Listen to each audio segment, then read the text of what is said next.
Hola, en este video les queremos contar más acerca de las mujeres y sus historias de victimización y de agencia. Para esto sostendremos cómo los roles de género y los estereotipos que rigieron históricamente a la sociedad colombiana propiciaron una lucha constante por el cambio y el empoderamiento de la mujer en los siglos XIX y XX. La dinámica parte de unos interrogantes acerca de la cotidianidad de las mujeres y su posterior lucha por un reconocimiento de mayores derechos e igualdad. Vamos a responder estas preguntas de acuerdo a las fuentes que analizamos y contrarrestándolo con un testimonio de una persona que vivió de primera mano estos hechos.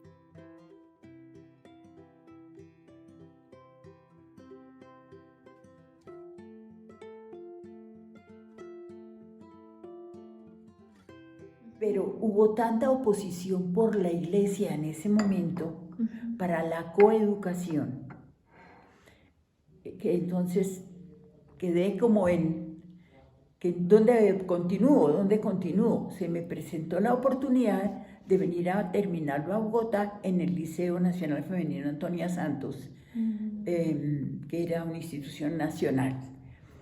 Ese fue el término de mi bachillerato. Fue tan chocante que después de que estábamos haciendo el quinto, antes de presentar el último examen de bachillerato, recuerdo tanto que era examen de física, nos dijeron que debíamos presentar el examen en un sitio diferente de mi salón de clase porque se había acabado la coeducación ese día. Había educación universitaria en Bucaramanga con la Universidad Industrial de Santander, pero las mujeres no iban a estudiar. Decía, papá, yo puedo estudiar ingeniería. Me decía, ¿y vestirse con casco y botas? ¿Sí? Sí. Y entonces me estaba diciendo, no, eso no es femenino, era lo que me estaba diciendo, eso no es para una mujer. Terminé estudiando por esa enfermería.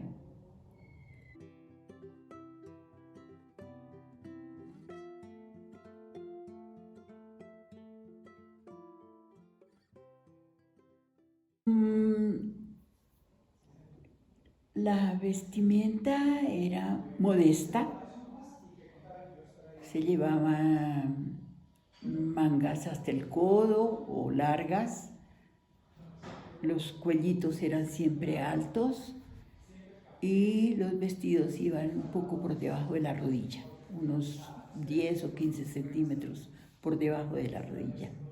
Y la vestimenta de ahora, pues sí, ahora podemos llevar pantalones, que era lo que no se usaba. Y recuerdo muy bien cuando usé los primeros pantaloncitos que eran por debajo de la rodilla, que mi mamá no quería que yo saliera a la calle con ese pantalón. Y yo ya tenía 16, 17 años. ¿Por qué?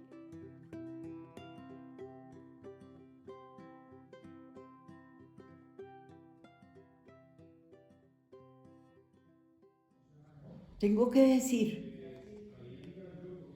que a mí me tocó hacer muchas cosas sola, que no era la costumbre. Las niñas siempre están acompañadas, las mujeres jóvenes, por sus padres, por alguno de sus padres, la mamá, el papá o la tía. Yo fui de las primeras mujeres que voló en avión, ¿sí? De Bucaramanga a Bogotá, sola. Okay. Sí, y en el primer vuelo cuando fui a estudiar, me recibió mi acudiente y me dijo, hija, yo no puedo estar viniendo cada rato cuando tú llegues en avión a recibirte, fíjate dónde es y ya va a ser tu problema, ¿sí? Es decir, eso fue de las primeras cosas que lo hice como con mi, ¿cómo te digo? Por mí misma, por mí misma. Muy bien. Con el permiso de mis papás, por supuesto. De resto, para ir a un cine o para ir a cualquier parte siempre se llevaba compañía de personas mayores. Yo vine ya a comportarme como mayor cuando empecé a estudiar en la universidad con mis vuelos en avión, ¿sí? Y a estar sola en la universidad interna también.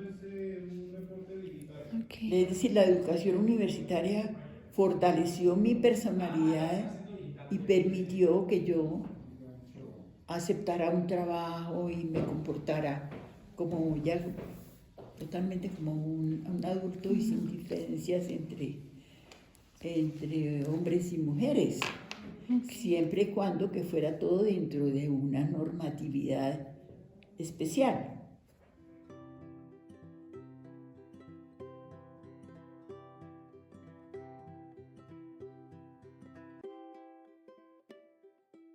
Matrimonio, estar en la casa y cuidando a sus hijos. En lo que se refiere a que si yo pude trabajar afuera o no, lo hice cuando me pareció que podía hacerlo y que ya no me necesitaban tanto mis hijos en la casa porque ya todos ya habían ido al colegio. En ese momento quise volver a probarme como que yo todavía pensaba, porque me había dedicado tanto a la casa todo el tiempo.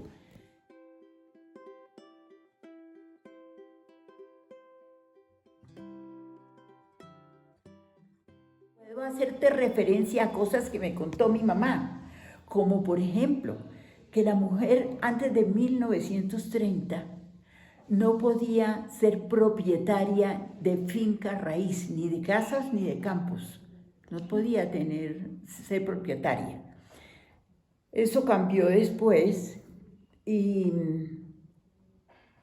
debo decirte que el sistema de cédula, que tampoco teníamos en esa época, solamente una tarjeta de identidad, entonces el sistema de cedulación empezó cuando Rojas Pinilla tomó el poder.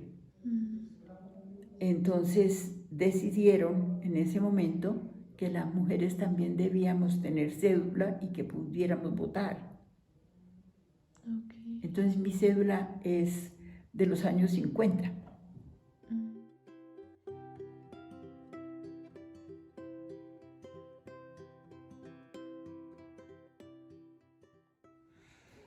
Sí.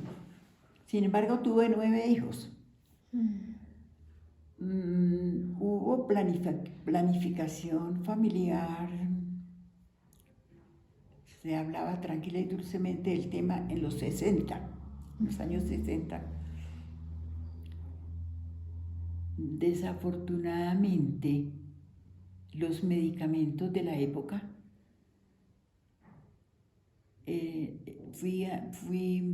no eran tolerados por mi organismo, los medicamentos. Entonces, yo sé que tengo una familia grande que afortunadamente pudimos llevarla adelante. Quisimos influir en algunas personas falta de recursos para que hicieran planificación familiar y ayudarlas. Y sí, era un tema que se podía discutir, era libre, sí.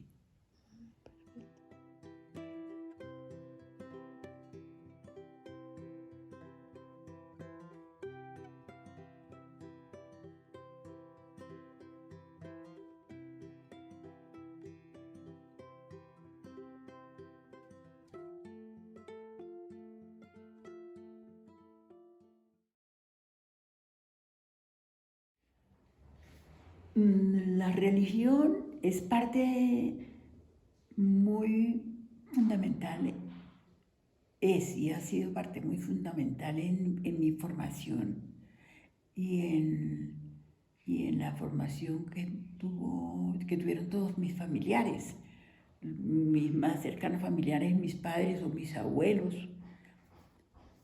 Siempre estuvimos con la religión católica.